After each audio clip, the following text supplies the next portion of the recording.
Les dinosaures sont à la mode. Intéressons-nous à un dinosaure social-démocrate, compatible à tous les pouvoirs, comme au 440, j'ai nommé Laurent Geoffrin. Laurent Geoffrin, de son vrai nom Laurent Mouchard, est né en 1952 à Vincennes. Il est le fils de Jean Mouchard, propriétaire des éditions François Beauval et alors proche du Front National. Sa carrière se caractérise par des allers et retours incessants entre Libération et le Nouvel Observateur. Il fut en 2002 une des plumes de la candidate PS Anne Hidalgo avec le succès que l'on connaît. Élève au collège Stanislas de Paris, un établissement privé catholique dont on a beaucoup parlé, il est diplômé de l'Institut d'études politiques ainsi que du Centre de formation des journalistes de Paris. Après un bref passage à l'AFP, Serge July l'engage en 1981 à la rédaction de Libération. Il y crée le service économie, dirige ensuite le service société avant de devenir éditorialiste. Après c'est le yo-yo. Accrochez-vous. En 1988, il succède à Franz-Olivier Gisbert à la tête de la rédaction du Nouvel Observateur.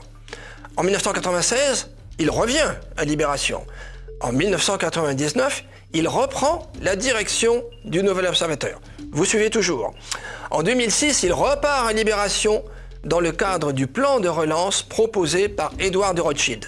Mais attention, en 2011, il reprend la tête du Nouvel Observateur, puis hop, en 2014, il revient à Libération. En parallèle, il est chroniqueur radio sur France Inter et anime également une émission historique sur France 5. En juillet 2020, il annonce sa démission de Libération pour se lancer en politique. Il lance un média en ligne au printemps 2023, Le Journal, qui est plutôt un flop.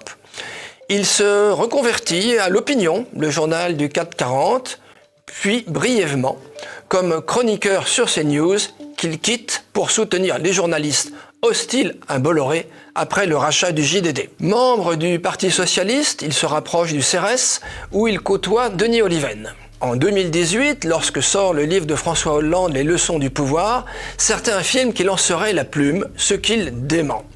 Cependant, un long chapitre envoyé par Laurent Geoffrin atterrit par erreur dans la boîte mail d'Emmanuel Macron. Laurent Geoffrin a été en 1994 un des 10 Young Leaders français de la French American Foundation. Il a été membre du Club Le Siècle jusqu'en 2011.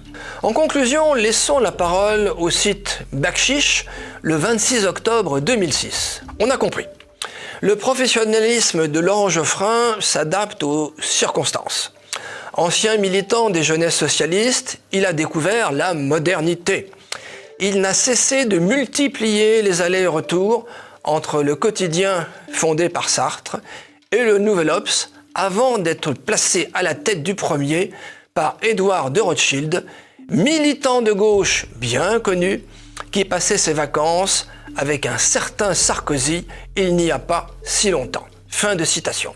De Libération et de l'Obs à l'Opinion du 440, il n'y a finalement qu'un pas, un très petit pas.